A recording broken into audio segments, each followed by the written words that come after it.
Like, comment, share and subscribe to Mufti Tariq Masood, famous scholar.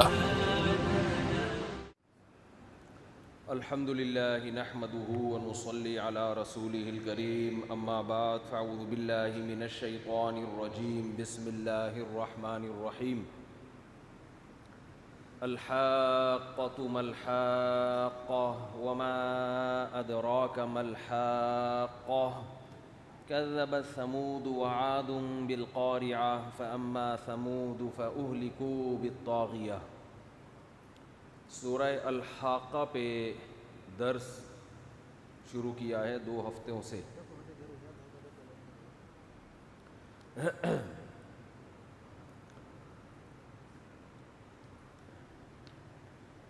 الحاقہ وہ چیز جو بہرحال واقع ہو کے رہے گی. ملحاقہ تمہیں کیا معلوم کہ وہ کیا چیز ہے جو بہرحال. بھائی ویڈیو نہیں بناؤ بیٹا. ایک دفعہ جب منع کر دیا جائے تو دوبارہ کہنے کی ضرورت پیش نہ آئے, ٹھیک ہے. ملحاقہ تمہیں کیا معلوم کہ وہ ثابت شدہ چیز کیا ہے, یہ ہو کے رہے گی. وما ادراک ملحاقہ, پھر ہم کہتے ہیں کہ تمہیں کیا پتہ کہ وہ کیا چیز ہے. اے اللہ ہمیں معلوم نہیں, اب تو بتا دے وہ کیا چیز ہے. اللہ فرماتے ہیں کذبت ثمود وعاد بالقارعہ, یہ وہ چیز ہے کہ جس کا قوم عاد اور قوم سمود نے انکار کیا تھا. بالقارعہ اس چیز کا جو کھٹکھٹانے والی ہے. مقارعہ کہتے ہیں جب کوئی دروازہ نوک کرے تو آدمی بیدار ہو جاتا ہے نا. اس کی آواز تو تھوڑی صحیح کریں یار مائک کی.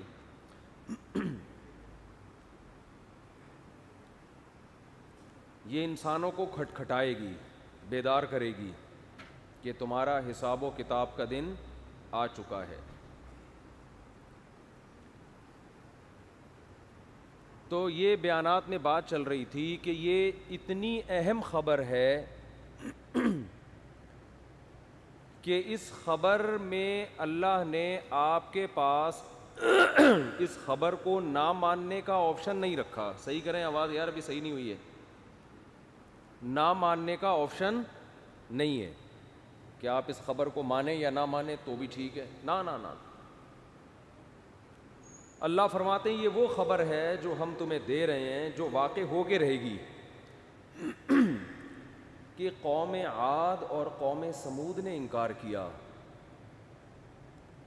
تو ہم نے ایک قوم کو آواز کی طاقت سے ہلاک کر دیا, دوسری قوم کو ہوا کے ذریعے ہلاک کر دیا. یہاں قرآن کی 2 بلاغتیں ہیں, بلکہ 3. ایک تو اللہ نے وہ طریقہ اختیار کیا کہ جس طریقے سے اس خبر کی اہمیت کا پتہ چل رہا ہے کہ یہ کیا خبر ہے. جب ہم کسی کو خبر دیتے ہیں کہ یار ایک نیوز ہے, ایک خبر ہے آپ کے لیے, اور ہم یہ بتانا چاہتے ہیں کہ بہت امپورٹنٹ خبر ہے, تو ہم کیا کہیں گے, امپورٹنٹ کا لفظ شروع میں لگا دیں گے کہ وہ خبر بہت امپورٹنٹ, یہ کہیں گے نا. اور ایک طریقہ یہ ہوتا ہے کہ آپ یہ بتائیں کہ وہ ایسی خبر ہے کہ نہ ماننے والوں کے ساتھ بہت بربادی والا معاملہ ہوگا جو اس خبر کو نہیں مانے گا.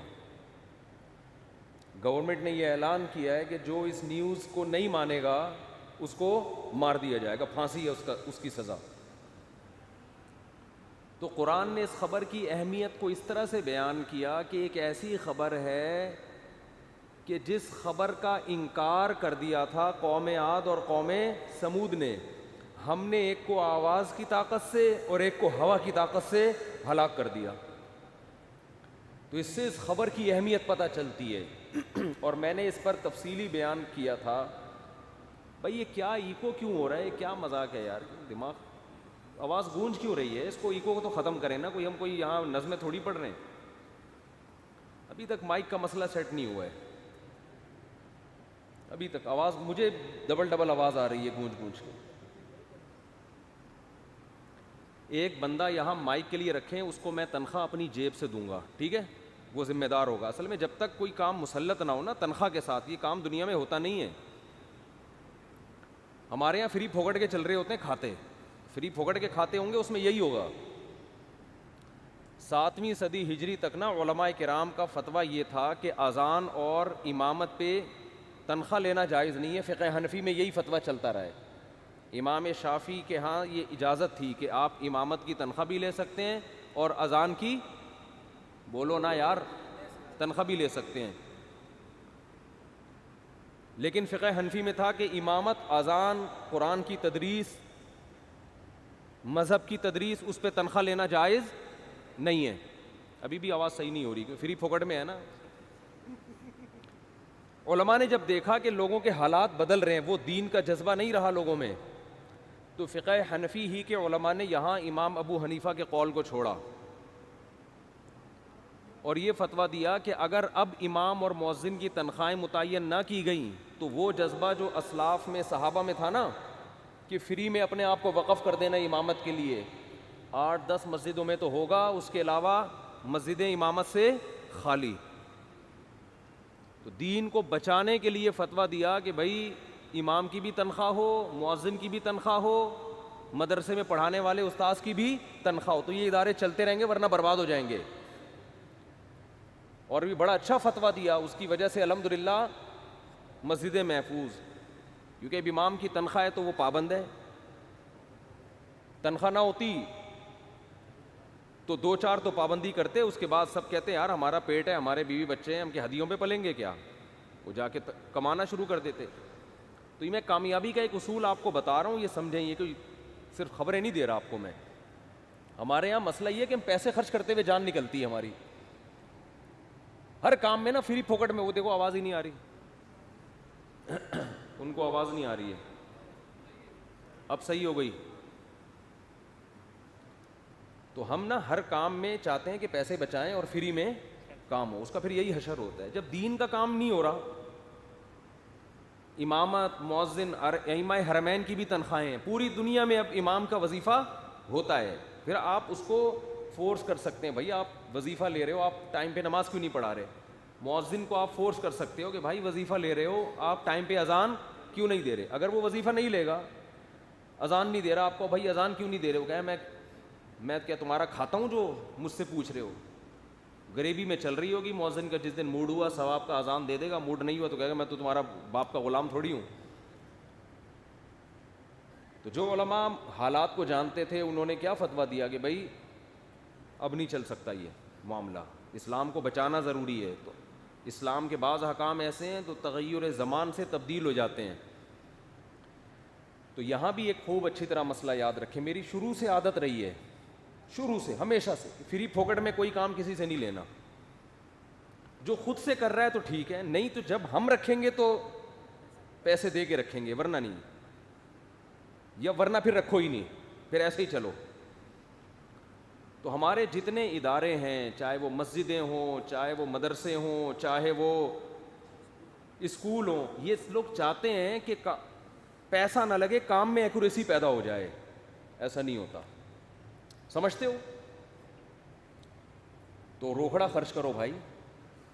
آپ کی دکان میں ملازم صحیح کام نہیں کر رہا, تنخواہ ڈبل کرو اس کی, اس کا باپ بھی صحیح کام کرے گا انشاءاللہ. اور پھر جو تنخواہ ڈبل کر کے آپ کو نقصان ہو رہا ہے نا, وہ نقصان حقیقت میں نقصان نہیں ہوگا, کام کی ایکوریسی بڑھ جائے گی. اس کو یہ ڈر ہوگا کہ اب اگر مجھے نکالا نا انہوں نے تو میرا ہی نقصان ہے, ان کا نقصان نہیں ہے. تو اس کا باپ بھی کام کرے گا اور پھر پروفٹ آپ ہی کا ہوگا. ایک مثال دیتا ہوں میں, پھر بات آگے لے کے چلتا ہوں. یہ آپ ہی کے فائدے کی مثالیں دے رہا ہوں, یہ دین دنیا دونوں سے اس کا تعلق. ہمارے ایک جاننے والے کمپیوٹر کی شاپ, ان کی, دیندار پرہیزگار ماشاءاللہ. میں ان کے پاس کبھی کمپیوٹر خراب ہوتا تو لے کے جاتا, تو کام ہی 2-3 4 دنوں میں ہو رہا ہے. میں نے ان سے کہا یار اتنا لیٹ کام کیوں ہو رہا ہے. انہوں نے کہا یار انٹرنیٹ کا پرابلم ہے. میں نے کہا یار وہ فائبر کیبل ہوتی ہے کون سی, وہ ڈالو یار,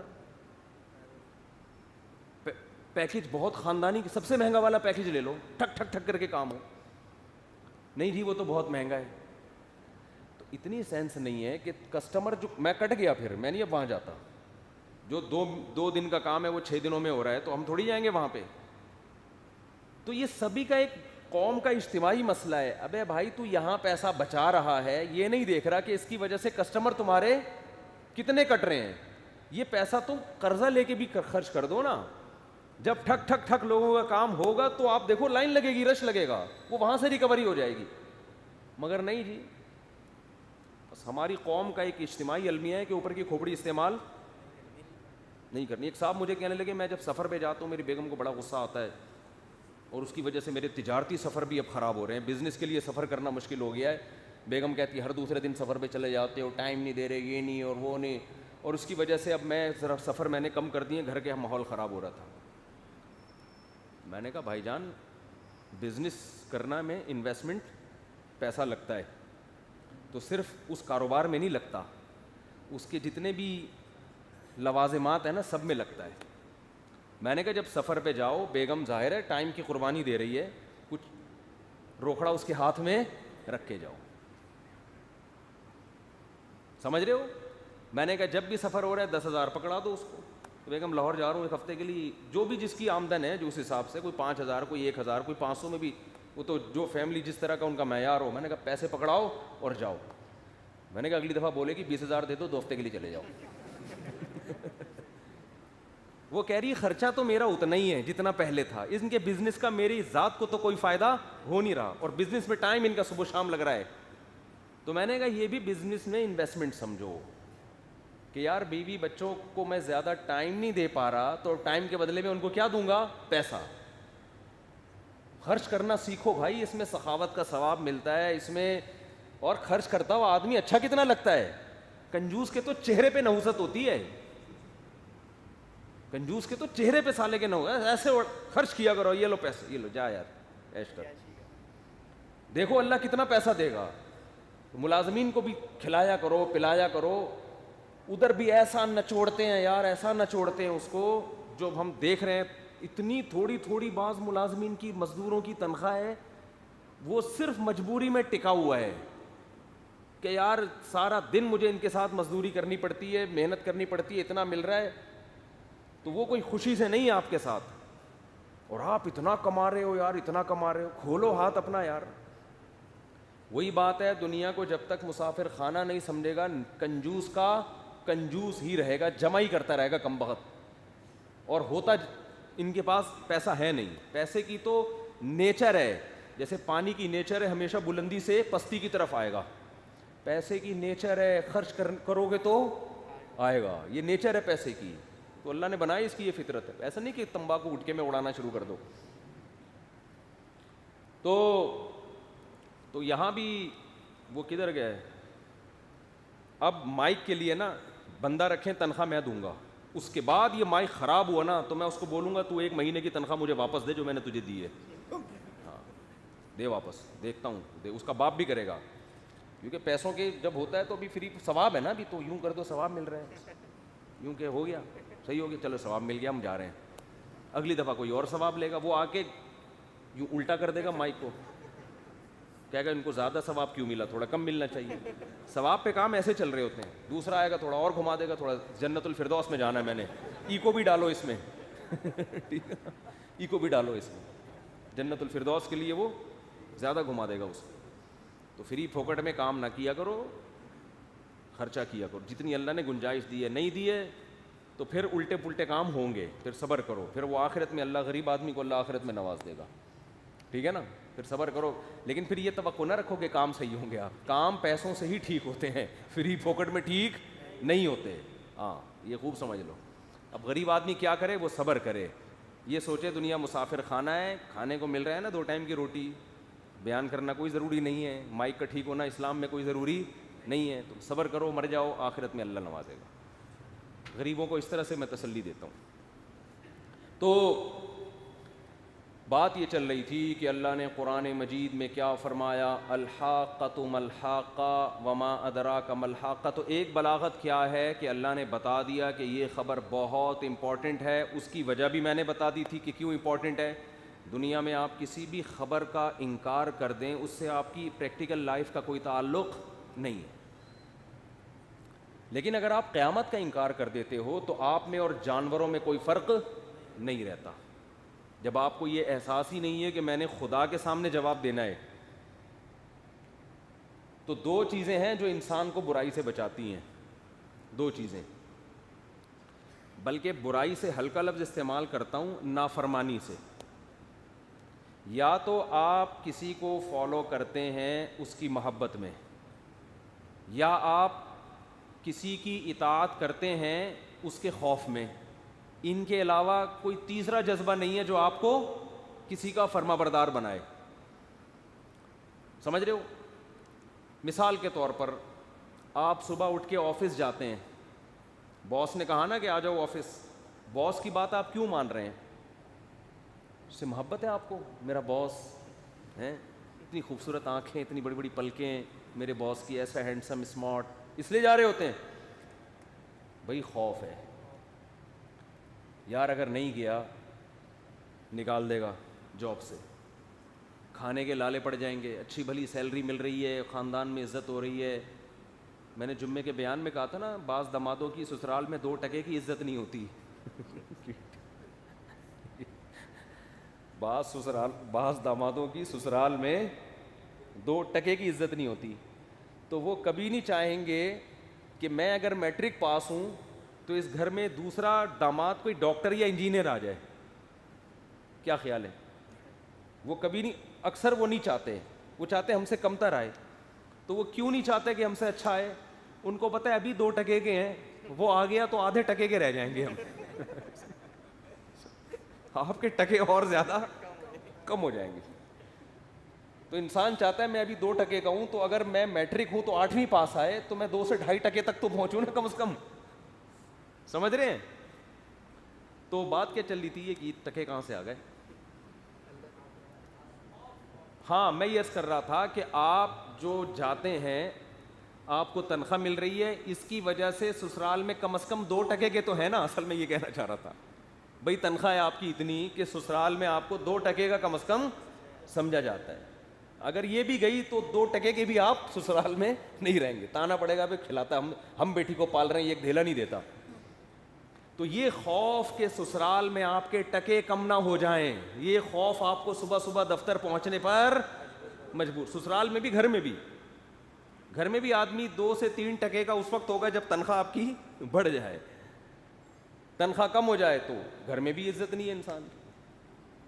آج کل تو پیسے کو دیکھا جا رہا ہے. پیسہ ابا کہتے ہیں میرے بچوں میں اچھا وہ جو پیسے کما کے لاتا ہے, جو پیسے نہیں کماتا وہ بالکل بھی اچھا نہیں ہے. تو اچھے کی تو یہ ڈیفینیشن چل رہی ہے آج کل. آکسفورڈ یونیورسٹی میں نئے سرے سے ایک ڈکشنری ان کو لکھنی چاہیے جس میں گڈ مین اور بیڈ مین کی الگ الگ ڈیفینیشن ہونی چاہیے. جو ڈکشنری میں جو اچھائی برائی کی ڈیفینیشن لکھی ہوئی ہے نا, مارکیٹ میں وہ چل نہیں رہی ہے. مارکیٹ میں کچھ مارکیٹ کے اپنے ہی الگ اصول ہوتے ہیں. تو آپ کو باس کا خوف کہ مجھے جاب سے نکال دے گا, یہ خوف مجبور کرتا ہے پہنچنے پر. فوجی بڑے ٹائم کے پابند ہوتے ہیں. کیوں؟ سزا ملتی ہے فوجیوں کو. تھوڑا 1 منٹ لیٹ, میں نیوی میں کچھ وقت میرا تجربہ رہا ہے نا, میں 1 منٹ لیٹ ہو گیا تھا, 1 منٹ, اور گھر سے میں اتنی دور چل کے گیا ہوں بس میں سفر کر کے 1 گھنٹہ. وہاں جب پہنچا ہوں 8 بجے ہمارا ٹائم تھا کہ انٹری کرنی ہے, اس کے بعد جو بھی پرے ٹائم تھا. 1 منٹ میں کیا ہو گیا, 8:01 پہ پہنچا ہوں میں, دروازہ بند. اب ہم جو گیٹ کیپر تھا اس سے بڑی گزارشیں کر رہے تھے, اس نے کہا نہیں بھائی پورا دن ضائع ہو گیا. اور ابا کی الگ چترول پڑھتے تھے جب گھر آؤ تو یار تم عجیب پاگل آدمی ہو. لیکن مجھے وہ بڑا اچھا لگا کہ یار یہ جو ہمارے فوجی ادارے کامیاب ہیں نا, اس کی بڑی وجہ کیا ہے؟ یہ ڈسپلن. اسکول میں 1 منٹ کیا, ہم اگر 10 منٹ لیٹ ہو گئے تو اللہ کا بڑا فضل تھا, استاد 20 منٹ لیٹ آتے تھے. ہم پھر بھی ہوتے تھے یار 5 منٹ ہم پہلے آ گئے ہیں. ٹھیک ہے نا, ہر ادارے میں ایسا ہی ہے, صرف اسکول میں نہیں ہے. تو وہاں کیا ڈر ہوتا ہے بھائی, چھٹی ہو جائے گی, غیر حاضری لگ جائے گی, یا سزا ملے گی. بعض دفعہ سزا ملتی ہے. تو اللہ تعالیٰ نے انسان کی نیچر یہ بنائی ہے کہ اس کے پیچھے کوئی لالچ یا کوئی خوف, اس کے بغیر یہ انسان کا بچہ نہیں بنتا. اگر آپ کو یہ گورنمنٹ کے اداروں میں دیکھ لو, یہ خوف نہیں ہوتا کہ اگر ہم 8 بجے کا ٹائم ہے اور 11:15 بھی پہنچے تو کچھ ہو جائے گا, لہذا وہ 11:15 کی نیت کرتے ہیں اور 1:15 بجے پہنچتے ہیں. گورنمنٹ کے اداروں میں ایسا ہی ہوتا ہے نا. اور پھر چھٹی کا ٹائم اگر 5 بجے ہے تو احتیاطاً 2 بجے ہی نکل آتے ہیں. ان کو پتہ ہے یار گورنمنٹ جاب ایک دفعہ جب مل جاتی ہے تو اس میں ملنا تو مشکل ہے, نکالنا گورنمنٹ کے ملازم کو آسان کام نہیں ہے. تو وہاں تھوڑا سا خوف ہوتا ہے کہ بالکل ہی اگر ناغے کرنا شروع کر دیے تو ایسا نہ ہو کہ کوئی ہماری جو ترقی رک جائے. تھوڑا سا خوف ہوتا ہے, وہ تھوڑا سا اتنا ہی ہوتا ہے کہ 5 منٹ کے لیے حاضری دے دو. تو جتنا خوف زیادہ ہوگا عمل میں ایکوریسی اتنی ہی زیادہ پیدا ہوگی, جتنی محبت بڑھے گی اتنا ہی عمل میں انسان اطاعت میں آتا ہے. تو خوف اور لالچ محبت ایک ہی چیز. محبت بھی بعض دفعہ عمل کراتی ہے. آج کل تو یہ سیٹنگوں کے واقعات اور محبتوں کے بہت آ رہے ہیں نا واقعات. آپ کو کسی نے کہا کہ بلایا دعوت پہ کہ 2:30 بجے رات کو پہنچ جانا, بلکہ 2:30 بجے کراچی میں تو لوگ سوتے ہی دیر سے ہیں, صبح 4:30 بجے آپ میرے ولیمے میں آنا. کتنا ہی گہرا دوست ہو آپ جاؤ گے؟ بولو گے یار میں نیند چھوڑ کے میں تہجد ہی نہ پڑھ لوں, اس سے بہتر ہے. 4:30 بجے کون اٹھتا ہے یار, میں نہیں آؤں گا یہ کہہ دو گے آپ. لیکن اللہ نہ کرے کہیں آپ کی سیٹنگ چل رہی ہے اور محبوبہ نے کہہ دیا بھائی میرے پاس تو صبح 4:45 کا ٹائم ہی ہے, اس ٹائم ملاقات کے لیے آ سکتے ہو تو آ جاؤ. آپ یہ نہیں پوچھو گے کہ میں آؤں کہ نہیں آؤں, مناسب یہ ہے. آپ بولو گے بھائی آنا کہاں ہے یہ بتاؤ. یہ تو سوال ہی نہیں ہے کہ آنا ہے یا نہیں آنا, آنا کہاں ہے. آپ یہ کہو گے بھائی پہنچنا کہاں ہے مجھے. تو یہ کیا ہے, محبت آپ کو گھسیٹ کے لے کے جا رہی. جو لوگ آوارہ گرد ہوتے ہیں شادی کے پہلے ہفتے میں وہ گھر پہ ہی ہوتے ہیں. بیوی کی محبت ان کو ٹائم پہ گھر, ٹائم سے آدھا گھنٹہ پہلے لے آتی ہے گھر. پھر جیسے جیسے پرانے ہوتے چلے جاتے ہیں تو پھر وہی روٹین ہو جاتی ہے. گٹر کے ڈھکن پہ بیٹھا ہوا ہے, دوستوں سے باتیں کر رہا ہے, گھر جا نہیں رہا. پرانے ہو جاتے ہیں نا. تو خلاصہ یہ نکلا کہ جب بھی آپ کسی کو فالو کرتے ہیں تو اس کے پیچھے یا تو اس سے محبت یا لالچ. لالچ کا مطلب محبت تو نہیں ہے لیکن کچھ ملے گا تو اس ملنے کی محبت, یا اس کا خوف. اب مسئلہ یہ ہے کہ انسان کو فالو جن بیسس پہ کرتا ہے نا, خدا کو بھی اسی بیس پہ فالو کرے گا وہ. تبھی قرآن میں 3 ہی چیزیں اللہ بیان کرتے ہیں جس سے موٹیویشن ملتی ہے عمل کی. کہیں اللہ اپنے احسانات بتاتا ہے تاکہ محبت پیدا ہو, کہیں اللہ جہنم سے ڈراتا ہے تاکہ خوف پیدا ہو, کہیں اللہ جنت کی باتیں بتاتا ہے تاکہ لالچ پیدا ہو. دنیا میں ان 3 چیزوں کے علاوہ کوئی چیز آپ کو موٹیویٹ نہیں کرتی. حتیٰ کہ موٹی نے ویٹ بھی کم کرنا ہو نا اگر, تو اس کو موٹیویٹ کرنے کے لیے بھی یہی 3 چیزیں چاہیے. اتنی موٹی ہیں جن کو لوگ کہتے ہیں, ڈاکٹر کہتے ہیں ویٹ کم کرو, تو اس موٹی کو ویٹ کم کرنے کے لیے ڈاکٹر موٹیویٹ کر رہا ہوتا ہے. اب بتاؤ وہ موٹی ویٹ کم کرے گی, اس کو خود ہی موٹیویٹ کر رہا ہے وہ. تو اس میں بھی یہی اس کو بتائے گا, بھائی خوف دلائے گا کہ بھائی محترمہ دھماکے سے پھٹ جاؤ گی آپ, کولیسٹرول بڑھ رہا ہے. یہ خوف, اس خوف سے عورت یا مرد کوئی بھی موٹا ہو وہ کم ہونے کی کوشش کرتا ہے. یا اس کو لالچ کہ بھائی ذرا وزن کم ہو جائے گا تو دیکھنے میں آپ اچھے لگو گے, لوگ تعریفیں کریں گے, یہ لالچ ہے. یا کسی کی محبت میں کہ ابا نے کہا یا شوہر نے کہا ہے بیگم کو, اب بیگم کو شوہر سے اتنی محبت ہے کہ اس محبت میں وہ موٹی اپنا ویٹ کم کر رہی ہے. ایک مثال دے رہا ہوں. تو اللہ تعالیٰ نے بھی قرآن میں نا یہی 3 چیزیں ذکر کی ہیں, خوف, لالچ اور محبت. اگر اللہ آخرت کو نکال دے, خوف اور لالچ ختم, صرف کیا رہ جائے گی, اللہ سے محبت. تو یہ چند خاندانی قسم کے لوگ تو اس بیس پہ اللہ کو فالو کریں گے جو رزلٹ کو نہیں دیکھتے. ان کا عقیدہ ہوگا کہ ہم مر کے ختم بھی ہو گئے, مٹی بھی ہو گئے, ہمیں اجر نہ ملے, لیکن جس نے ہمیں بنایا, جس نے ہمیں پیدا کیا, جو پیدا ہوتے ہی ماں کی چھاتیوں میں دودھ پیدا کر دیتا ہے، اگر وہ کہہ رہا ہے کہ یہ کرو تو غیرت کا تقاضا ہے کہ یہ کر لینا چاہیے. لیکن معاشرے میں ایسے کتنے فیصد؟ 2-4، بہت زیادہ 5 سے 10% لوگ ہوں گے. اس کی مثال لے لو نا کہ اگر آپ کا باس کہہ دے کہ میں آپ کو ہر مہینے فری میں تنخواہ دوں گا، آپ بے شک آؤ نہ آؤ. غیرت کا تقاضا یہ تھا اب تو جائیں گے پابندی سے، یار اتنا اچھا باس ملا ہے ہمیں، کہہ رہا ہے آؤ نہ آؤ، تو ایسے باس کی تو میں جوتیاں سیدھی کروں گا. لیکن کریں گے 5% شاید کوئی بڑے غیرت مند پیدا ہوں کہ یار ایسے باس کی تو ہم خدمت کریں گے. لیکن 95% کہیں گے جب باس فری پھوکڑ میں دے رہا ہے تو ہمیں اس کی جوتیاں سیدھی کرنے کی کیا ضرورت. ہمارے نبی صلی اللہ علیہ وسلم جب بہت زیادہ رات کو عبادت کرتے تو امی عائشہ نے فرمایا کہ اللہ نے تو آپ کی ساری خطائیں معاف کر دی ہیں، تو آپ پھر اتنی عبادت کیوں کر رہے ہیں؟ تو نبی نے کیا فرمایا؟ افلا اکون عبدا شکورا، کہ عائشہ کیا میں شکر گزار نہ بنوں؟ یعنی اللہ نے مجھ پر جب یہ احسان کیا کہ میری خطائیں معاف کر دیں اس نے، کہ آئندہ بھی کوئی خطا ہوگی تو سزا نہیں دے گا، تو اس کا تقاضا یہ ہے کہ میں خطاؤں سے اور بچوں.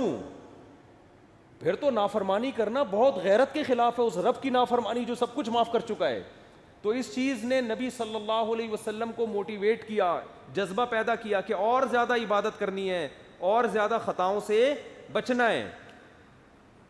تو یہ پیغمبر اور پیغمبر جیسی صفات رکھنے والے لوگوں میں تو یہ ہو سکتا ہے، لیکن عام لوگوں میں یہ جذبہ نہیں ہوتا.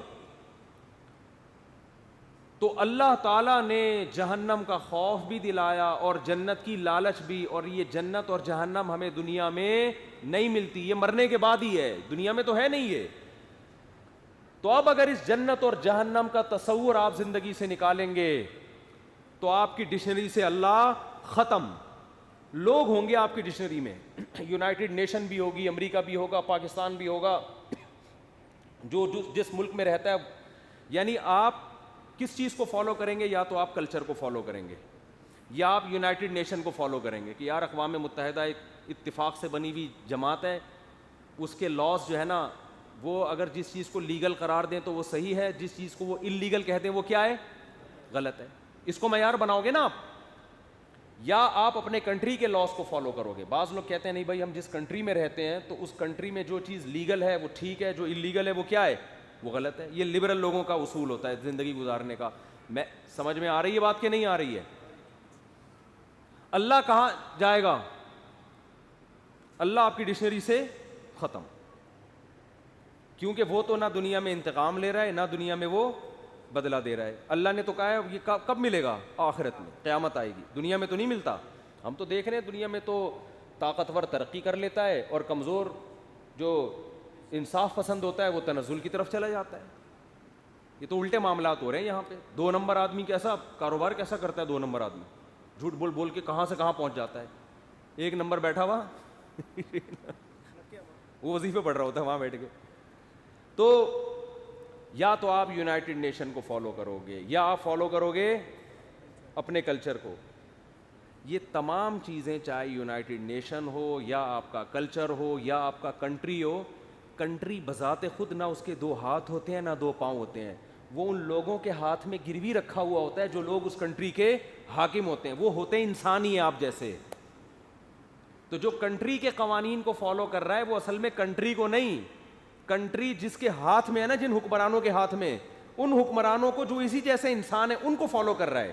میں سمجھا پا رہا ہوں اپنی بات؟ جو یونائٹڈ نیشن کو فالو کر رہا ہے تو وہ یونائٹڈ نیشن کوئی ایسی مخلوق نہیں ہے جس کی 2 آنکھیں 2 ٹانگ ہو اور اس میں سوچنے سمجھنے کی صلاحیت ہو.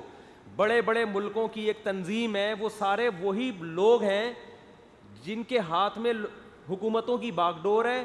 وہ بھی انسان ہیں، وہی بیٹھ کر اکثریت سے کوئی قانون پاس کرتے ہیں تو وہ جس کو لیگل قرار دے دیں وہ اس کو لوگ اچھا کہتے ہیں، جس کو انلیگل قرار دے دیں اس کو کیا کہتے ہیں؟ برا کہتے ہیں. تو وہ بھی لوگ ہیں ہمارے اور آپ جیسے انسان ہیں وہ. تیسری چیز ہے کلچر. تو کلچر بھی کیا کوئی الگ سی کوئی مخلوق ہے؟ کیا ہو گیا بھائی، کیوں سمجھ میں نہیں آ رہا؟ کلچر کوئی ایسی کوئی خلائی مخلوق ہے؟ کلچر کسے کہتے ہیں؟ لوگ، پبلک جو کر رہی ہے. تو کیا مطلب انسان پھر کس کو فالو کرے گا؟ اپنے جیسے. بولتے کیوں نہیں لوگوں؟ سوال یہ ہے کہ جب اپنے جیسے لوگوں کو ہی فالو کرنا ہے تو پھر اپنی کھوپڑی کو استعمال کریں نا. کیا ہو گیا؟ یہ کون سی کتاب میں لکھا ہے کہ جس کو تم فالو کر رہے ہو اس کا دماغ زیادہ صحیح چلتا ہے تمہارے دماغ سے؟ یہ کسی کتاب میں لکھا ہے؟ بھائی میں نے جب انسان ہی کی غلامی کرنی ہے تو میں کیوں کروں؟ پھر میری کھوپڑی جو کہے گی یہ صحیح ہے میں اس کو صحیح کہوں گا، جس کو میری کھوپڑی کہے گی یہ غلط ہے میں اس کو غلط کہوں گا۔ عقل پھر اسی کو کہتی ہے۔ بہت مشکل ہے بھائی بات سمجھانا، ماموں بنانا آسان ہے۔ یہ سب نے ہمیں نا ماموں بنایا ہوئے جو مذہب سے ہٹا رہے ہیں نا ہم کو۔ یہ انسانی آزادی آزادی آزادی کے نام پہ انسان کو انسان کا غلام بنا رہے ہیں، انسان کو آزاد نہیں کر رہے۔ اپنی کھوپڑی ان کی استعمال کرتے ہیں، جس کو یہ صحیح کہتے ہیں وہ صحیح اور جس کو یہ غلط کہتے ہیں وہ غلط۔ ایک ملحد ہے بھی مناظرہ ہارا ہے وہ بہت برے طریقے سے۔ اس نے ایک دفعہ بیان ریکارڈ میں اس کا نام اس لیے لیتا کہ بعض لوگوں کو میں نے بہت مشہور کر دیا خامخواہ میں، لوگ جانتے ہی نہیں تھے ان کو، نام لے لے کے نا۔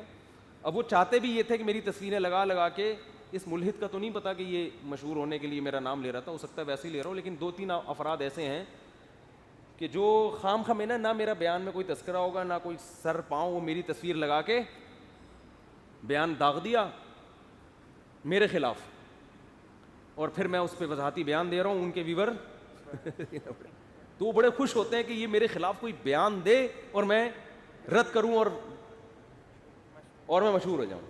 تو ایسے بھی پبلک مارکیٹ میں چل رہی ہے۔ ابھی ایک اور چیز آئی ہے مارکیٹ میں یار، وہ بھی کوئی میری تصویر لگا کے کوئی بیان کر رہا تھا، حالانکہ اس کا کوئی تعلق ہی نہیں تھا۔ ہاں، یوٹیوب کی مونیٹائزیشن پہ میری تصویر لگائی ایک محترم نے اور کہا کہ یوٹیوب پہ جو ہے نا ان کے پتہ نہیں کس طرح کی لڑکیاں آتی ہیں اور یہ حرام کما رہے ہیں، حرام کما رہے ہیں، مولوی حرام کما رہے ہیں، ٹھیک ہے نا، اور میں حرام نہیں کماتا، میں کیا کرتا ہوں؟ حلال کما۔ سمجھ رہے ہیں؟ بہت بڑے بڑے علماء ہیں جن کی جو اسپیچز جب یوٹیوب پہ جاتی ہیں تو ان کا چینل پہلے سے کیا ہے؟ مونیٹائز ہے، تو ان کی تصویر آپ کیوں نہیں لگا رہے؟ دوسری بات یہ کہ اگر یہ اشتہارات سے آنے والی آمدن حرام ہے تو ٹیلی ویژن تو پورا انہی اشتہارات پہ چل رہا ہے، تو ٹیلی ویژن میں جتنے ٹی وی اینکر ہیں سب کی آمدن کیا ہے؟ بولتے کیوں نہیں؟ حرام ہے، اس لیے کہ ان کو تنخواہیں تو ٹی وی اسی چینل سے ایڈورٹائز سے کمائی ہوئی ارننگ سے، جو نیوز چینل میں جو بیٹھا ہوا خبریں پڑھ رہا ہے اس کو ٹی وی والے کے آب زمزم بیچ کے پیسے ادا کرتے ہیں تنخواہ، یہ اجوا کھجوروں کا بزنس ہے۔ یہی جو ایڈورٹائز جو اشتہار چل رہے ہیں، انہی اشتہار کی ارننگ سے جو پیسہ آتا ہے ٹی وی کے پاس وہ اینکر کی جیب میں بھی جاتا ہے، ٹھیک ہے نا۔ وہ جو اسکالرز آتے ہیں ٹی وی ان کو ہدف دیتا ہے کہ بھئی 1 گھنٹہ آپ نے بیان کرنا ہے یا اس پر بات کرنی ہے، اس کے اتنے پیسے۔ اس میں شیعہ بھی ہیں، اہل حدیث بھی ہیں، سنی بھی ہیں، بہت سارے، میرے علاوہ سب ہیں اس میں نہیں جاتا، اکثر میں ٹی وی پہ آپ کو بہت ہی کم نظر آؤں گا۔ تو وہ تو سارے کیا کر رہے ہیں پھر؟ حرام کما رہے ہیں۔ لیکن اعتراض ہوگا تو مفتی طارق مسعود صاحب پہ تصویر لگے گی تو اس کا مطلب سمجھ گئے آپ؟ اس کا مقصد صرف یہ ہوتا ہے کسی مشہور شخصیت کو لگا کے اپنے ویورشپ کو بڑھانا۔ اگر یہ یوٹیوب چینل کی مونیٹائزیشن کی ارننگ حرام ہے تو بھائی، اور یہ چینل تو میں نے تو مونیٹائز کیا ہی نہیں ہے، میں نے تو 10 دفعہ یہ کہا ہے کہ یہ چینل میرے اختیار میں، مجھے اس کا پاسورڈ بھی معلوم نہیں ہے، ٹھیک ہے، اس سے بڑی کیا بات ہوگی؟ یہ تو لڑکوں نے بنایا اور اخلاص سے کام کیا، انہوں نے مونیٹائز کیا۔ ہاں یہ ضرور ہے کہ ہم نے بڑے اداروں سے فتویٰ لیا کہ مونیٹائزیشن کی ارننگ حلال ہے یا نہیں ہے، تو جتنے بڑے ادارے تھے ان سے فتویٰ آیا کہ حلال ہے۔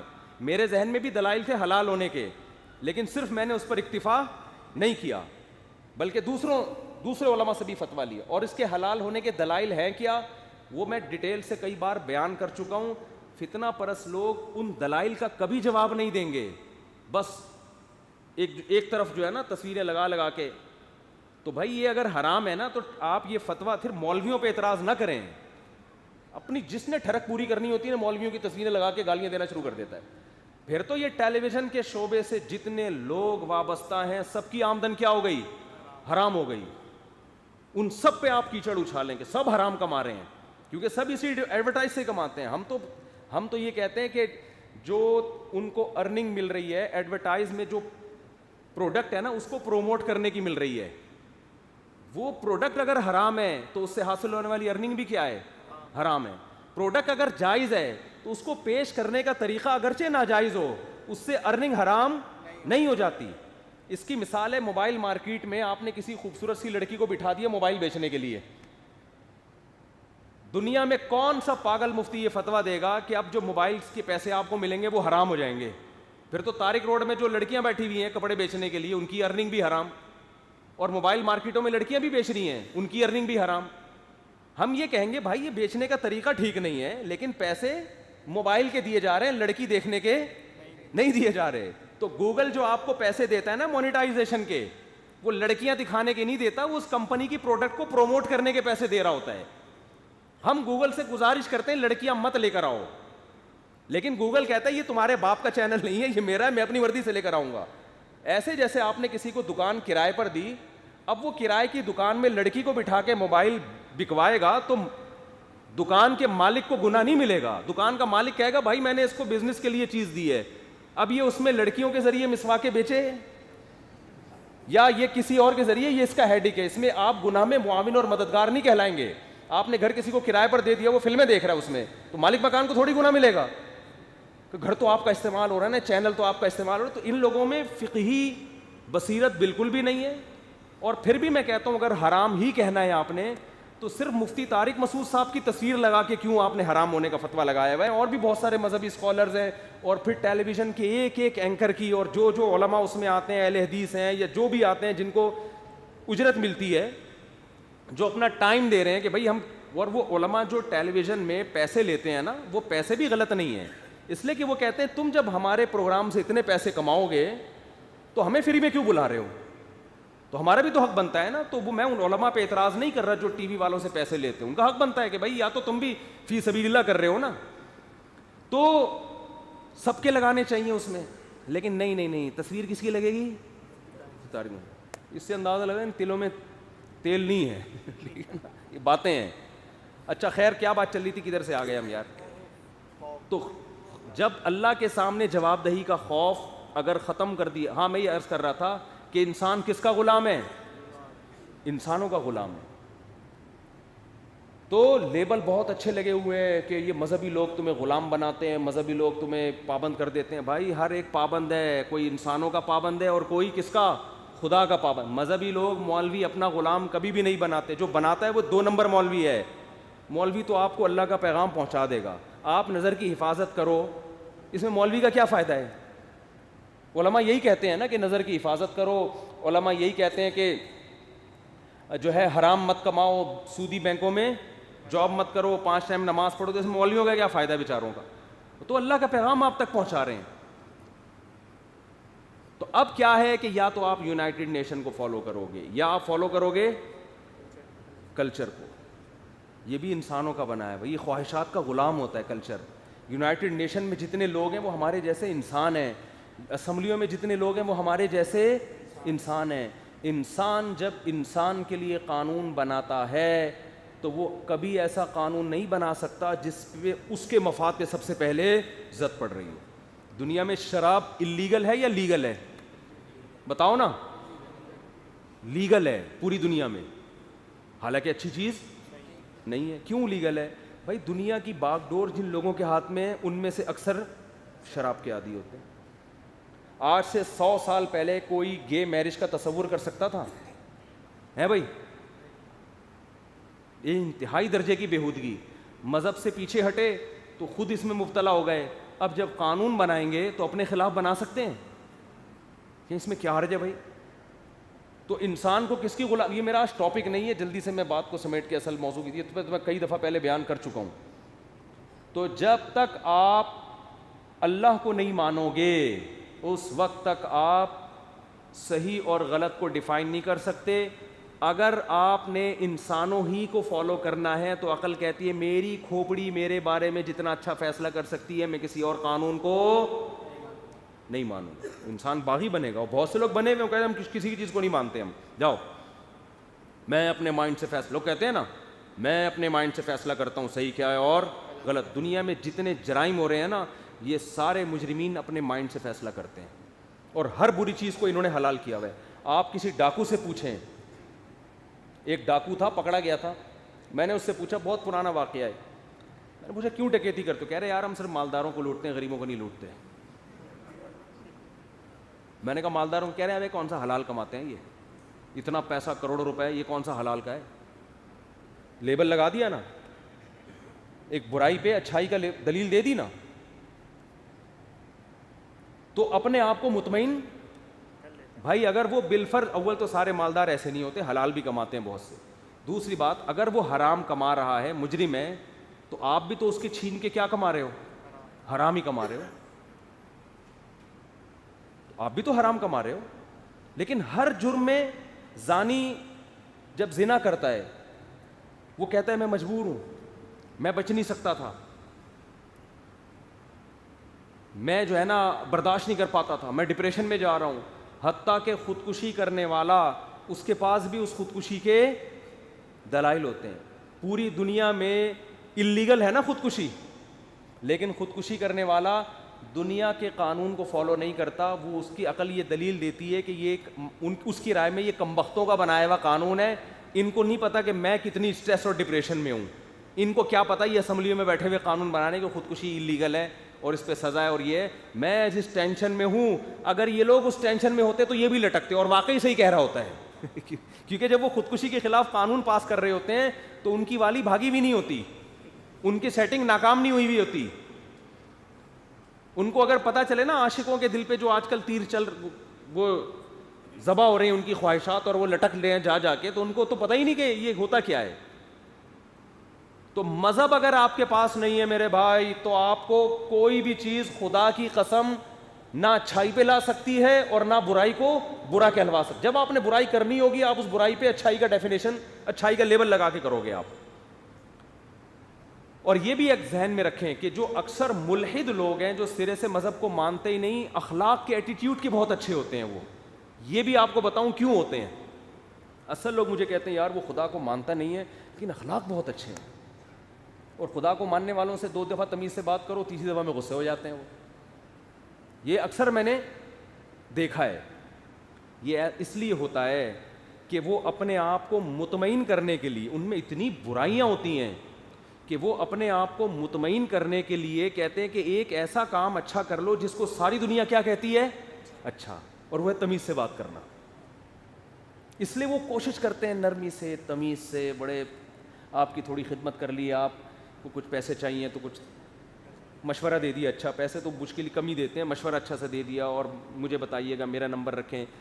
جب انسان بڑا مجرم ہوتا ہے تو وہ کچھ نیکیاں اپنے اعمال میں اپنے آپ کو تسلی دینے کے لیے رکھتا ہے کہ ہم تو انسانیت کے خیر خواہ ہیں. خواتین کے حقوق پر زیادہ بات شروع کر دیں گے, وہ کمزور ہوتی ہیں. بچوں کے حقوق پہ بچوں کو ہاتھ بھی نہیں اٹھانا چاہیے. اس طرح کی کچھ باتیں کر کے اپنے نفس کو کیا کرتے ہیں, بولو, مطمئن کرتے ہیں کہ ہم برے نہیں ہیں. تو یہ اس کی بیس یہ ہے. تو خیر میں جلدی سے بات کو سمیٹتا ہوں, موضوع بہت بکھرا چلا جا رہا ہے. تو اللہ نے پہلی بات یہاں قرآن میں کیا بتائی کہ قیامت بہرحال قائم ہوگی. جو لوگ اس کا انکار کرتے ہیں ان کے ساتھ ان کو نہ ماننے کا میں نے آپشن اس میں رکھا نہیں ہے. کیوں؟ اللہ کو اپنے آپ کو منوانے کے لیے اور اپنی اطاعت کروانے کے لیے. اللہ کو پتہ ہے کہ انسان کی نیچر میں نے ایسی بنائی ہے کہ اگر قیامت کا انکار ہوگا نا, جنت جہنم کا, تو مجھے کوئی بھی فالو بولو نہیں کرے گا, مجھے پھر کوئی نہیں فالو کرے. یہ دنیا ایک جو ہے وہ درندگی کا وہ بن جائے گی. کوئی بھی فالو نہ, میری عبادت ہوگی تو مجھے تو مانے گا ہی نہیں کوئی. اللہ کو اس سے کوئی غرض نہیں ہے کہ لوگ اسے مانے کا نہ مانے. یہاں بھی ملحد لوگ کہتے ہیں اللہ کیوں منوا رہے اپنے آپ کو.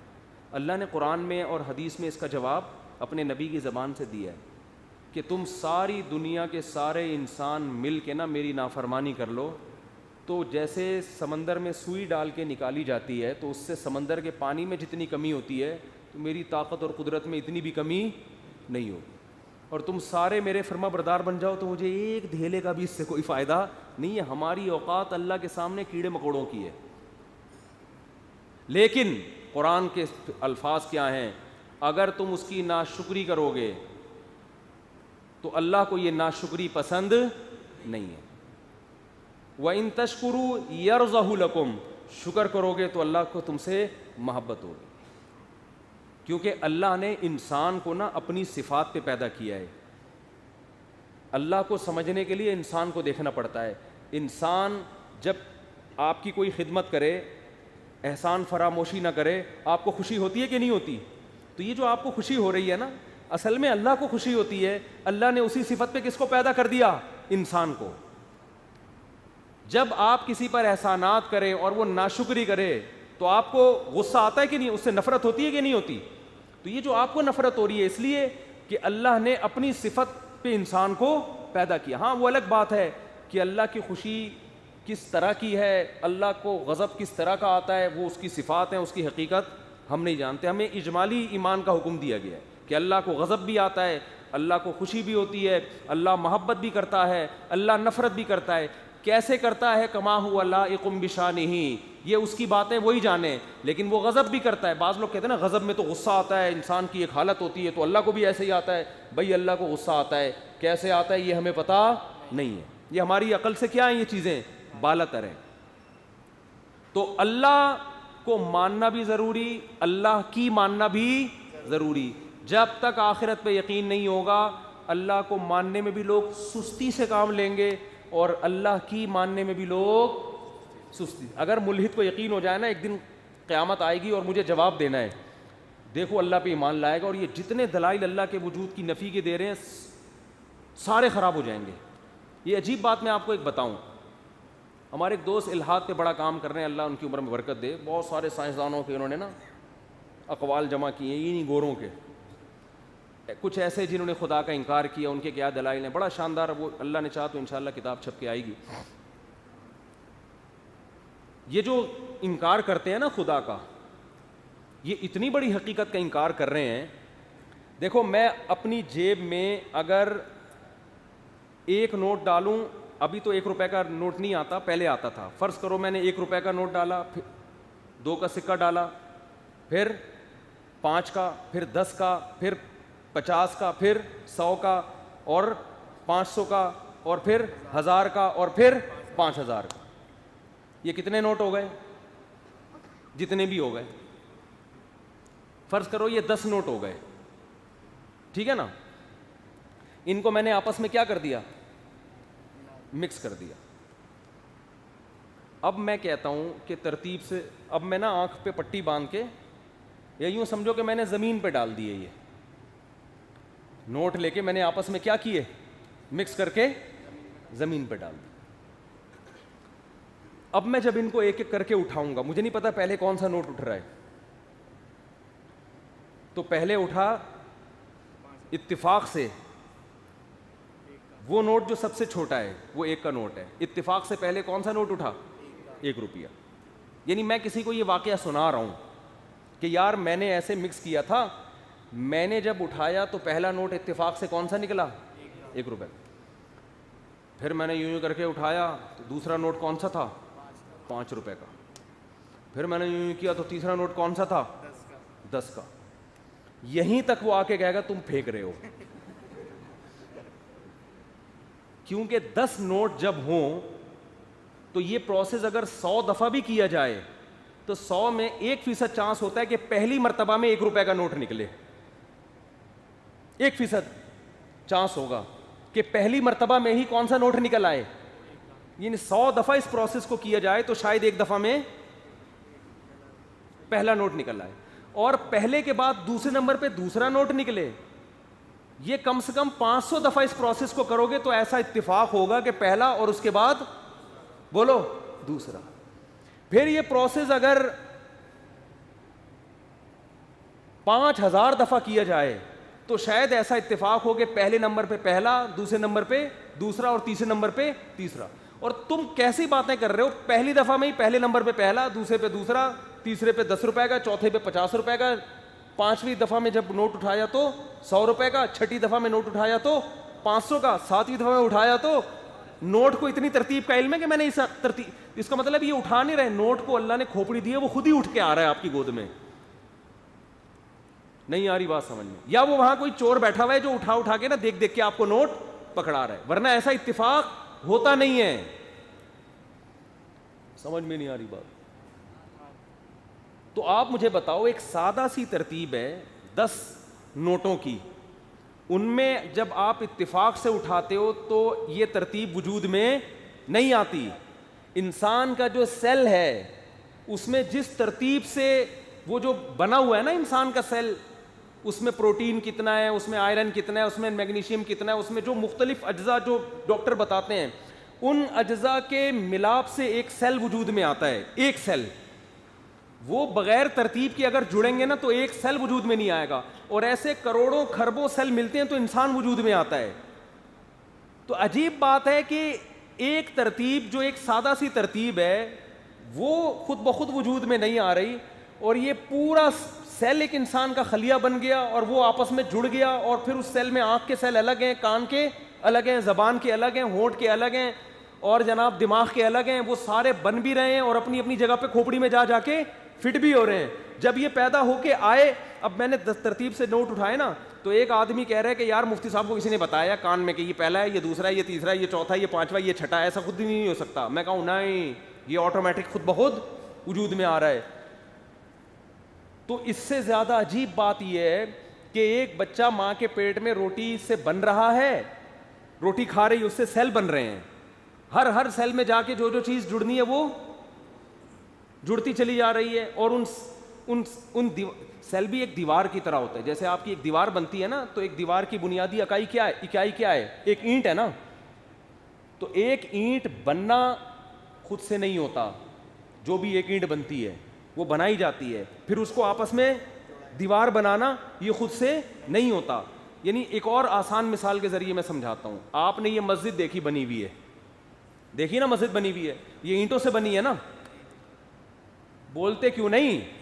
میں نے کیا کہا, یہ اور آسان مثال ہے. میں نے کیا کہا, آپ نے پوچھا مفتی صاحب آپ کی یہ مسجد کس سن میں بنی ہے؟ میں نے کہا بنی نہیں ہے, خود وجود میں آ گئی. کیسے وجود میں آئی بھائی؟ یہ تو اینٹوں سے بنی ہے نا, اینٹیں ترتیب سے, پھر اس کے اوپر ٹائلیں.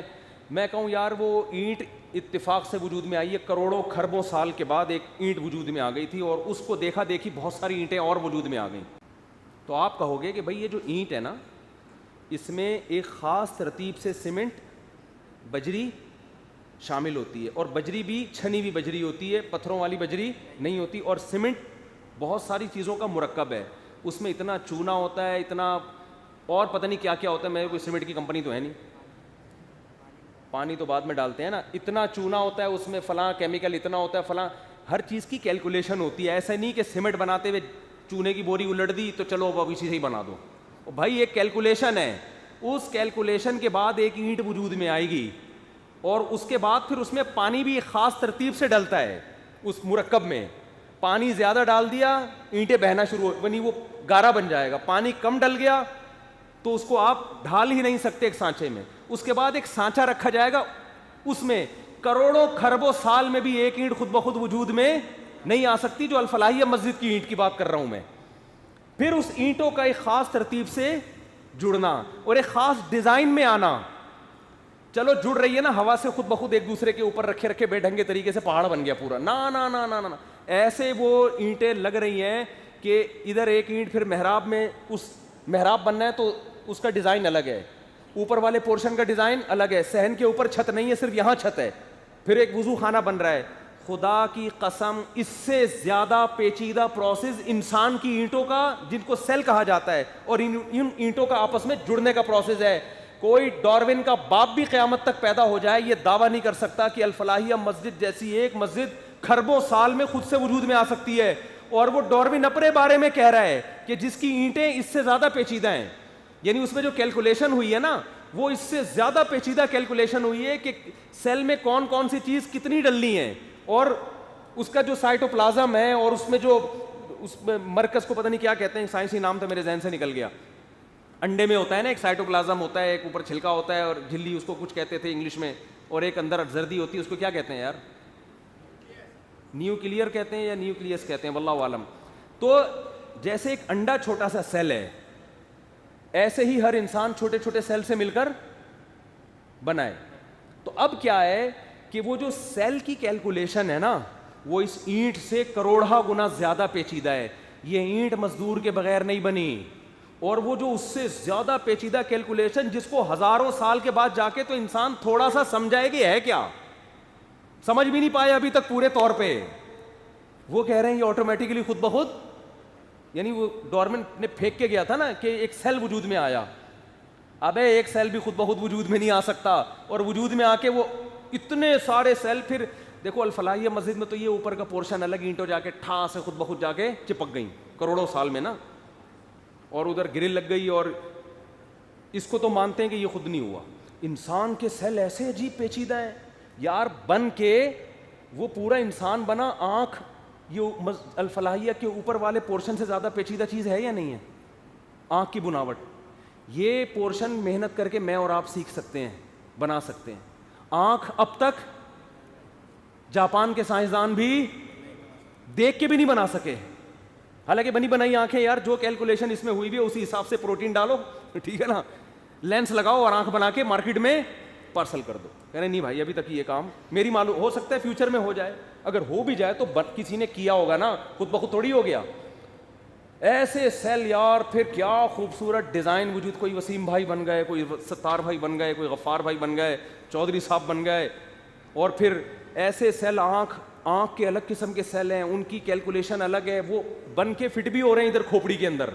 ناک بن رہی ہے, اس کے الگ قسم کے سیل ہیں. زبان کے سیل ایسے ہیں, چکھو تو فوراً بتائے گی کڑوا ہے کہ میٹھا, دیکھنے کی طاقت اس میں نہیں ہے. ہاتھ کے ایسے سیل ہیں کہ جیسے ہی رکھو گے تو گرم ٹھنڈا بتائے گی, کڑوا میٹھا نہیں بتائے گی. جبکہ آپ زبان کاٹ کے دیکھو, کوئی ہمیں نظر نہیں آ رہا یار اس میں کون سی کوئی مشینیں لگی ہوئی ہیں, وہ بھی گوشت, ہاتھ کی انگلیوں میں بھی گوشت, دیکھنے والی آنکھ بھی گوشت, سوچنے والی کھوپڑی بھی گوشت, وہ بھی سیل سے بنی ہوئی, کان بھی سیل سے بنے ہوئے. یہ سیل سن رہے ہیں, یہ سیل کیا کر رہے ہیں, دیکھ رہے ہیں.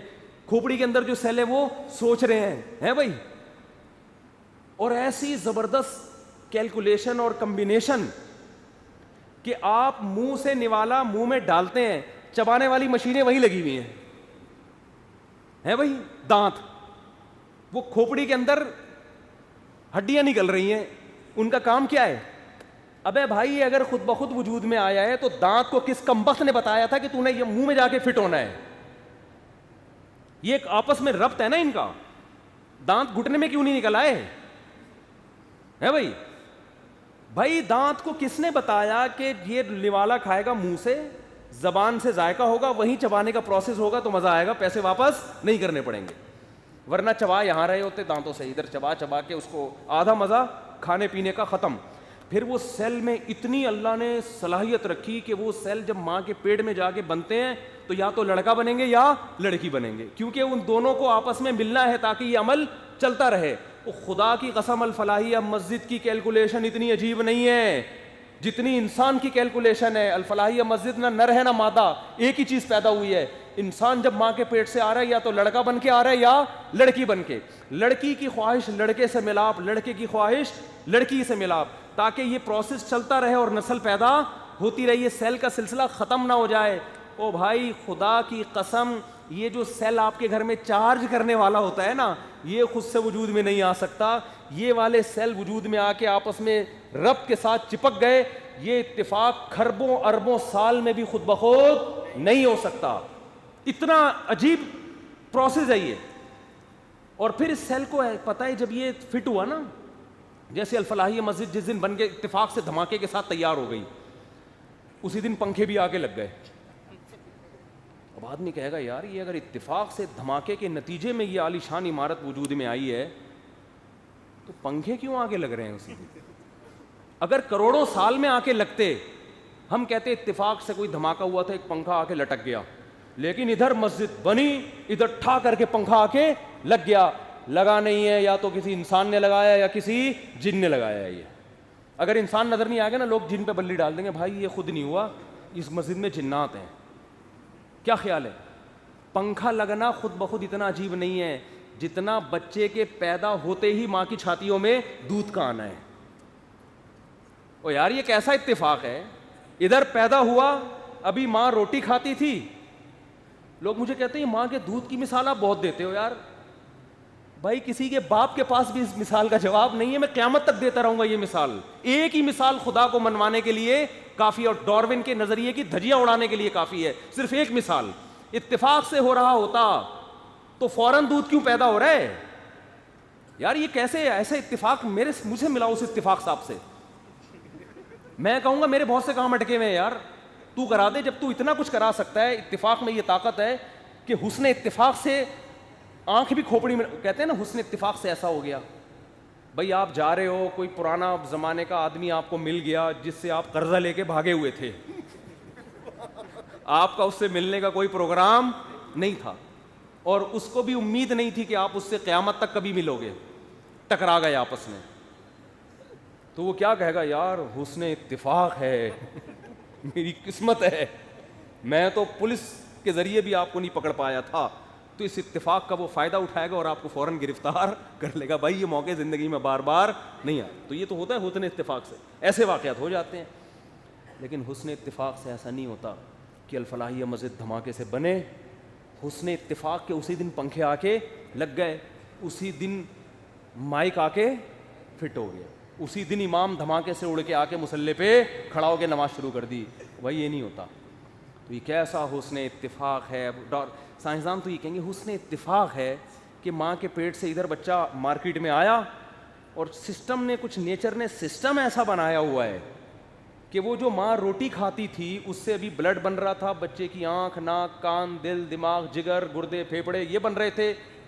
اور حسن اتفاق ہے کہ ادھر پیدا ہوا اور اسی روٹی سے ماں کی چھاتیوں میں دودھ پیدا ہونا شروع ہو گیا. خدا کی قسم, اللہ ایسی ذات ہے, ایمان لانا تو دور کی بات, اس سے تو آگے اسٹیپ ہے بھائی, اس سے محبت کرو.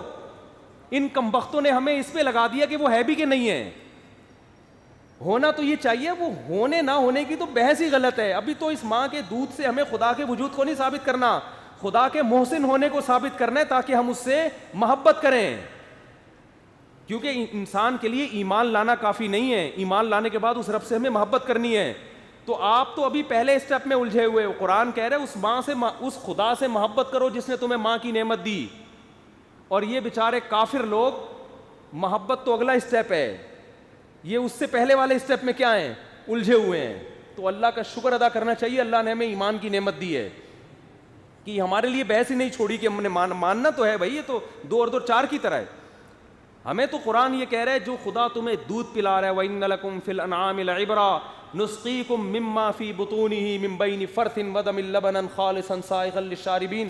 قرآن جو دلائل دے رہا ہے اپنے وجود کے نہیں بلکہ اپنے احسانات کے دلائل دے رہا ہے. کہہ رہا ہے وجود تو 2 اور 2 4 کی طرح ہے, میرے ان احسانات کو دیکھ کے مجھ سے محبت کرو. وہ احسان کیا, تمہارے لیے ان جانوروں میں عبرت کا سامان ہے.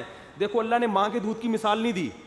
اللہ کو پتا ہے جب میں ان کو مثالیں دوں گا نا, ماں کا دودھ یہ بھول چکے ہوں گے, اب بھینس کا پی رہے ہوں گے. یہ صحیح ہے نا, وہ مثال دی ہے جو حاضر سروس ہے, جو حاضر ہے. بہت مشکل ہے بات سمجھانا. اللہ مثال کس کی دے رہے ہیں, گائے اور بھینس کے دودھ کی, بکری کے دودھ کی. حالانکہ ماں کا دودھ یہ اللہ کی قدرت کی زیادہ بڑی دلیل ہے بنسبت گائے کے دودھ کی. ماں کا دودھ تو جب ہم پیدا ہوئے تھے اللہ نے اسپیشل ہمارے لیے پیدا کیا, اس سے پہلے نہیں تھا, پیدا نہ ہوتے تو نہیں تھا. اللہ نے کہا تو آفر تمہارے لیے ہے. لیکن اللہ مثال کس کی دے رہا ہے. میں بہت اشکال کرتا تھا کہ اللہ تو ماں کے دودھ کی مثال دیتا, وہ زیادہ اچھی تھی. آج اس کا جواب مجھے سمجھ میں آیا کہ اصل میں جن کو مثالیں دی جا رہی ہیں وہ ماں کا دودھ پی رہے, ان کو کسی کو 20 سال ہو گئے, کسی کو 25 سال, وہ بھول گیا. اب پی رہا ہے کس کا دودھ, گائے کا, بھینس کا. تو اللہ اب اس کی مثال دے رہے ہیں. یہ تو تجھے نظر آ رہی ہے نا, ہم تجھے ماضی کی میں جھانکنے کا نہیں کہہ رہے, ہم تو ابھی دیکھ رہے کہ تو ابھی کیا کر رہا ہے.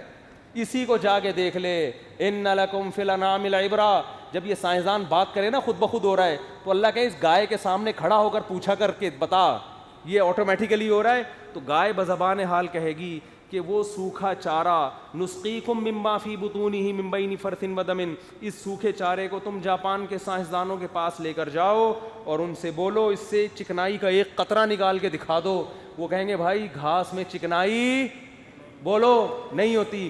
اللہ کہیں گے جاپان کے سائنسدان کروڑوں سال کی محنت کے بعد وہ مشین پیدا نہیں کر سکے جو گھاس سے گھی نکالے, تیل نکالے, مکھن نکالے. اور میں ایک ایسی مشین پیدا کروں گا کہ جاپان کے سائنسدانوں کو جب اس مشین کا پیدا کرنے والا سمجھ میں نہیں آئے گا تو بلی ڈال دیں گے نیچر پہ کہ نیچر نے اس مشین کو پیدا کیا ہے. ابے جو سائنسدان پیدا نہیں کر سکا وہ نیچر خود بخود کیا پیدا کرے گی. کیا نیچر کے پاس سائنسدانوں سے نیچر کو مجھے ملاؤ تو صحیح, وہ نیچر ہے کہاں, اس کے آنکھ, ناک, کان, دل, دماغ, جگر. نیچر کہے گی میرے تو کوئی وجود ہی نہیں ہے. ایک سائنسدان کا مقولہ ہے nature is a fact not an explanation. Nature کا ایک وجود تو ہے لیکن نیچر وضاحت نہیں کرتی.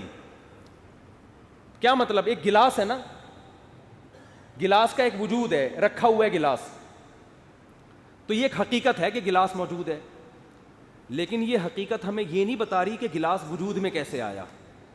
اس کے لیے ہمیں الگ دلائل میں بولتے کیوں نہیں بھائی، غور کرنا پڑے گا. کوئی گلاس کو دیکھ کے یہ کہے کہ گلاس ایک حقیقت ہے لہذا یہ وضاحت کر رہا ہے کہ یہی ہے سب کچھ، یہ خود بخود بنا ہے، تو یہ بے وقوفوں والی بات ہوگی کہ نہیں ہوگی؟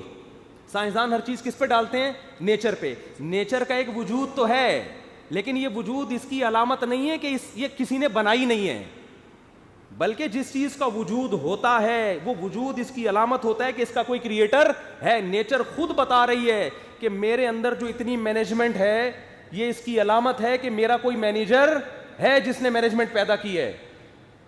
تو گائے کیا کر رہی ہے؟ گائے بذات خود کہہ رہی ہے بھائی تو اس سوکھے چارے کو لے جا کہیں جاپان کے سائنسدانوں کے پاس، سائنسدان کا تیل نکل آئے گا، گھاس میں سے تیل نہیں نکالے گا وہ.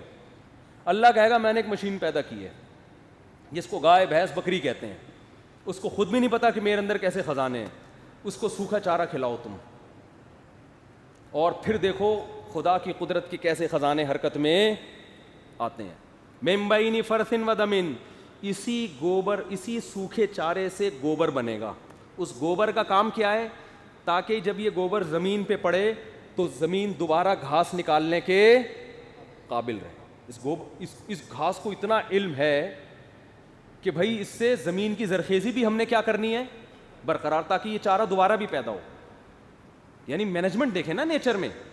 پھر ہم جب کوئی مشین استعمال کرتے ہیں تو ہمیں ڈیزل چاہیے یا شمسی توانائی چاہیے یا پیٹرول چاہیے، یہی چاہیے نا.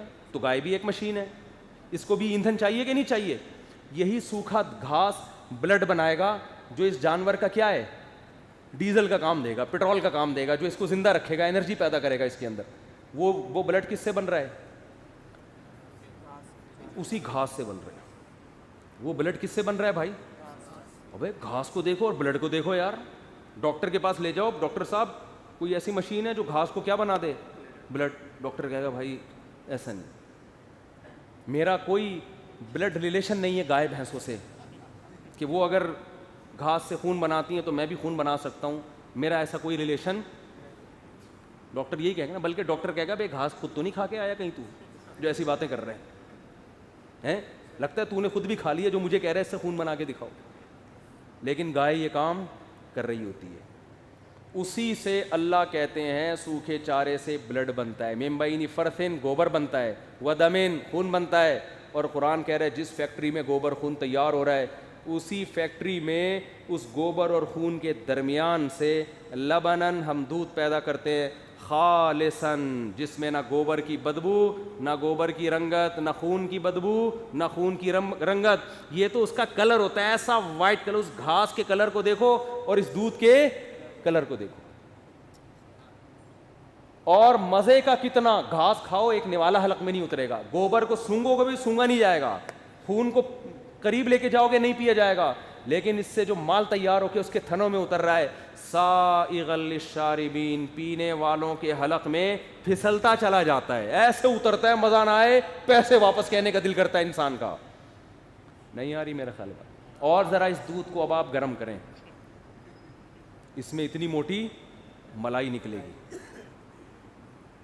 بلائی ہے لیکن پیار سے ملائی کہتے ہیں اس کو. بالائی کا مطلب بالا، اوپر آنے والی، لیکن پیار سے اس کو کیا کہا جاتا ہے؟ ملائی. پھر اس کو آپ گرم کریں اتنا گھی نکلے گا. یہ سارا کہاں سے آ رہا ہے؟ گھاس سے آ رہا ہے. اللہ کہتے ہیں یہ نہیں نکال سکتا، میں نکال کے. اب سائنسدان کو اعتراف کرنا چاہیے تھا کہ ہم سے بھی بڑا کوئی ہے، لیکن اگر وہ اعتراف کریں گے تو پتہ ہے پرابلم کیا ہوگی؟ ہم سے بڑا جب کوئی خدا ہے تو وہ ہم پر اتنے احسانات کیوں کر رہا ہے؟ سوال پیدا ہوگا نا. اس کا بندوں سے ریلیشن ہے یا نہیں ہے؟ وہ کسی چیز سے خوش بھی ہوتا ہے یا نہیں ہوتا؟ پھر وہ اپنے ماننے والوں کو کوئی بدلہ دے گا یا نہیں دے گا؟ ان تمام چیزوں سے بحث کون کرتا ہے؟ مذہب. اور اسلام کے علاوہ کوئی پراپر طریقے سے ان پہ بحث کرتا نہیں ہے. تو پھر درمیان میں سائنسدانوں کی کون سی چیز آئے گی؟ اسلام. نہیں آ رہی بات میرا خیال ہے. پھر جب اسلام آئے گا تو مولوی آ جائیں گے درمیان میں، علماء آ جائیں گے. تو وہ کہتے ہیں ہم پڑھے لکھے لوگ ہیں، ہم ان مولویوں کو فالو بولو کیوں کریں؟ یہ وہ فالٹ ہے جس کی وجہ سے ہمارا پڑھا لکھا طبقہ مذہب سے جان چھڑاتا ہے کیونکہ مذہب کو ڈیفائن مذہبی علماء کرتے ہیں, مذہبی اسکالر کرتے ہیں, اور ان کو مذہبی اسکالر کی اطاعت کرتے ہوئے تکبر محسوس ہوتا ہے. بالکل اسی طرح جس طرح فرعون کو موسیٰ کی بات مانتے ہوئے تکبر آ رہا تھا کہ میں طاقتور, میرے پاس دولت, میرے پاس حکومت, میرے پاس ترقی, موسیٰ تو میرے محل میں پلے ہیں, موسیٰ کے پاس تو لولا القی علیہ اسورۃ من ذہب, ان کے ہاتھ میں سونے کے کنگن کیوں نہیں ہیں, یہ قوم میں غلام قوم میں کیوں پیدا ہوئے, یہ میری طرح دنیا کو جانتے کیوں نہیں ہیں, اس طرح کی باتیں. وہ یہ نہیں دیکھ رہا کہ ابے تو موسیٰ کو نہ دے, یہ دیکھ موسیٰ بلا کس کی طرف رہے ہیں, بات کو دیکھ کے بات ٹھیک کر رہے کہ نہیں کر رہے, وہ کس کو دیکھ رہا ہے, شخصیت کو. میں مصر کا بادشاہ ہو کے اپنی رعایا میں غلام قوم میں پلنے والے انسان کی اطاعت کیسے کروں. خدا کی قسم ہمارا لبرل طبقہ, ہمارا یونیورسٹیوں کا پڑھا لکھا طبقہ, اس کو بھی علماء کی اطاعت میں آر محسوس ہوتی ہے, جس کی وجہ سے بالآخر وہ مذہب کا انکار کرتا ہے. اور مذہب کا انکار خدا کے انکار کے بغیر ممکن نہیں ہے, تو وہ پھر خدا کا انکار کرتے ہیں, اور خدا کے انکار کے لیے پھر وہ ایسے الٹے سیدھے دلائل لے کر آتے ہیں کہ یہ دلائل وہی لا سکتا ہے جس کا آخرت پر یقین نہ ہو, جس کو یہ ہونا کہ میں نے اللہ کے سامنے جواب دینا ہے, وہ کبھی بھی وہ دلائل نہیں لے کر آئے گا. کیونکہ قرآن کہہ رہا ہے وفی انفسکم, اللہ کے وجود کے دلائل کے لیے تمہیں ادھر ادھر جانے کی ضرورت نہیں ہے, اپنی ذات میں جھانکو گے تو تمہیں خدا نظر آئے گا. تم سر کے بال سے لے کے پاؤں کے ناخن تک جھانک کے دیکھ لو گے نا, تم کہو گے یار یہ کسی بنانے والے کے بغیر ایسی پروڈکٹ مارکیٹ میں آنا ممکن نہیں ہے. بات آ رہی ہے سمجھ میں کہ نہیں آ رہی ہے؟ تو یہ ساری چیزیں آخرت کے انکار کے نتیجے میں پیدا ہوتی ہیں. آدمی کہتا ہے یار جواب دینا نہیں ہے تو بس پھر وہ سب کچھ کرتا رہے گا, خواہشات کی غلامی کرے گا. تو اللہ نے قرآن میں 2 باتیں اور رہ گئی تھیں, بس وہ سمیٹتا ہوں. پہلی بات, قرآن کا انداز کیا ہے, بلاغت, کہ قرآن خبر کی خبر ایسے دے رہا ہے کہ خبر کی اہمیت دل میں بیٹھے. یہ نہیں بتا رہا کہ وہ ہے کیا, یہ بتا رہا ہے کہ وہ خبر ایسی ہے, 2 قوموں نے انکار کیا, میں نے ان قوموں کو کیا کر دیا, تباہ کر دیا. دوسری بلاغت یہ ہے کہ ان 2 قوموں کا تذکرہ قرآن کر رہا ہے, قوم عاد اور قوم سمود. وجہ کیا ہے؟ اس لیے کہ یہ بے انتہا طاقتور لوگ تھے. تو قرآن کہہ رہا ہے انتہائی طاقتور قوموں کو جب میں نے پٹخ دیا قیامت کے انکار پر, تو تم کس کھیت کی مولی ہو. ورنہ خیال کیا جاتا ہے یہ بڑے ترقی یافتہ ہیں, بڑے ہنستے کھیلتے اور خوش قوم ہیں, جو پہلے سے, جیسے آپ کو آپشن دیا جائے کہ 2 بندوں میں سے ایک کو آپ نے مارنا ہے, تو آپ کہو گے جو کینسر کا مریض ہے, جو ویسے ہی مرنے والا ہے, ڈاکٹر نے کہا 1 مہینے میں, اسی کو مار دو, یہ صحت مند ہے اس کو چھوڑ دو. ٹھیک ہے نا, یہی ہوگا نا. لیکن اللہ کہہ رہے جو سب سے طاقتور قوم تھی, سب سے ترقی یافتہ قومیں تھیں, ان 2 قوموں کو میں نے کیا کیا ہے, انکار کیا ہے. یہ بلاغت. اور تیسری بات, تباہ بھی کیسے کیا ہے, ایک کو آواز سے اور ایک کو ہوا سے. بھائی فرعون کو اللہ نے سمندر میں پانی میں غرق کیا, کسی پہ اللہ نے زلزلے لے کر آیا ہے. آواز اور ہوا سب سے ہلکی چیز ہے. آپ کو اگر کوئی کہے جاؤ فلاں کو مار کے آ جاؤ, آپ بندوق لے کے جاؤ گے, تلوار لے کے جاؤ گے, وہ کہنے نہیں بندوق تلوار نہیں, زور سے چیخو تاکہ وہ مر جائے. آپ بولو گے بھائی اتنا زور سے اگر میں چیخا تو شاید میں مر جاؤں, اگلے کا کنفرم. کیا خیال ہے؟ آواز سے مارنا آسان, کیونکہ آواز بہت ہلکی چیز ہے. تو قرآن کہتا ہے میں نے قوم سمود جو کہتے تھے ہم سے زیادہ طاقتور کون, کھجور کے درختوں کے جیسے ان کے قد, فرشتے کو بولا زور سے چیخ دے, اسی سے ان کے کلیجے پھٹ گئے. یہ اس میں اللہ اپنی قوت اور قدرت بتا رہا ہے کہ میں تو آواز کو بے لگام کر دوں تو تمہاری کوئی اوقات نہیں ہے. اور ہوا ہلکی چیز ہے, ہوا بہت ہلکی چیز ہے. ہوا سے آپ کسی کو بولو ہوا سے مارو, غبارے پھوڑ دو اس کے سامنے جا کے, بہت ہلکی چیز ہے نا. سب سے ہلکا ویٹ کس کا ہوتا ہے؟ آپ ترازو کے ایک پلڑے میں ایک لوہا رکھو اور دوسرے میں آپ غبارے میں ہوا بھر کے رکھو, بہت بڑا غبارہ رکھو, وزن کس کا ہوگا؟ وہ ایک سکے کا وزن زیادہ ہوگا. ہوا بہت ہلکی چیز ہے. تو اللہ کہتے ہیں یہ دونوں قوموں نے تکبر کیا کہ ہم جیسا کوئی نہیں. اللہ نے کہا تمہیں اس چیز سے ماروں گا کہ اس سے کسی کو مارا جاتا نہیں ہے. سخرھا علیہم 7 لیال, اللہ فرماتے ہیں کہ قوم عاد پر ہم نے ہوا چھوڑ دی. الفاظ دیکھو کیسے ہیں. یہ بھی نہیں کہا کہ ہم نے ہوا جو ہے فرشتوں کو لا کے نا انہیں توپوں میں بھر بھر کے ہوا سے مارا ہے. نہ سخرھا, کیا کر دیا ہم نے؟ ہوا کو بے لگام کر دیا. یعنی ہم اگر ہوا کو بے لگام بھی کر دیں نا, کہ اللہ نے ہوا پہ نا ہوا کو لگام دی ہوئی ہے, جنگلوں کے ذریعے, پہاڑوں کے ذریعے. ماہرین کہتے ہیں نا اگر یہ جنگل پہاڑ نہ ہوتے تو ہوا کا دباؤ بعض علاقوں میں بہت طوفان آتے. ہوا کے اتنے اسپیڈ بریکر ہیں جو ہواؤں کو کیا کرتے ہیں, جب ہمارے پاس تیز ہوا بھی آتی ہے تو وہ بہت سارے اسپیڈ بریکر کراس کر کے یہ ہوتی ہے جو ہمیں تیز لگ رہی ہوتی ہے. اگر وہ بریکیں درمیان میں نہ ہو تو ہوائیں ہمیں پتنگوں کی طرح اڑائیں. تو اللہ کیا کہتے ہیں, ہم نے وہ بریکیں کیا کر دیں, ہٹا. ہم نے کہا ان پہ ہوا کو کوئی بم مارنے کی ضرورت نہیں ہے ہواؤں کے, بس وہ جو ہم نے رکاوٹیں کھڑی کی ہوئی ہیں نا ہوا میں, سخرہا کا مطلب وہ ہم نے ہوا ان پہ کیا کر دی, چھوڑ دی. کہ بھائی ہوا کو ہم نے پرمیشن دے دی کہ تو یہاں اپنی مرضی سے چل. ہم نے جو انسانیت کی بقا کے لیے رکاوٹیں رکھی ہوئی ہیں وہ رکاوٹیں ہم تھوڑی دیر کے لیے اٹھا رہے ہیں. تو قرآن کہتا ہے ایسی ہوائیں چلی ہیں, سخرہا علیہم 7 لیال و 8 ایام, 7 دن اور 8 رات وہ ہوا چلی ہے. اور اس کے بعد جب طوفان تھما ہے تو قرآن کہہ رہا ہے کہ سخرہا علیہم 7 لیال و 8 ایام فتر القوم فیہا سرعا. اے مخاطب تو اگر اس وقت اس قوم کو دیکھتا ایسے لگتا بڑے بڑے پہلوانوں نے ان کو رنگ میں پچھاڑ کے نیچے گرایا ہے, کیونکہ اتنے مضبوط تھے نا. مضبوط آدمی کو گرانا نہیں پڑتا بلکہ پچھاڑنا پڑتا ہے. دبلے کو آپ دھکا دو گر جائے گا زمین پہ, موٹے کو کیا کرنا پڑتا ہے, لڑائی, کشتی.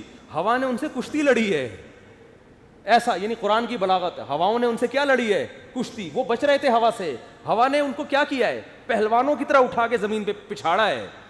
جیسے رنگ میں پہلوان پچھاڑا ہوا پڑا ہوا ہوتا ہے, اللہ فرماتے ہیں ایسے پڑے ہوئے تھے کانہم اعجاز نخل خاویہ, جیسے کھجور کے بڑے بڑے باغات ہوتے ہیں نا تنے, وہ کٹ کے کیسے پڑے ہوئے ہوتے ہیں, ایسے انسانوں کی لاشیں پڑی ہوئی تھیں.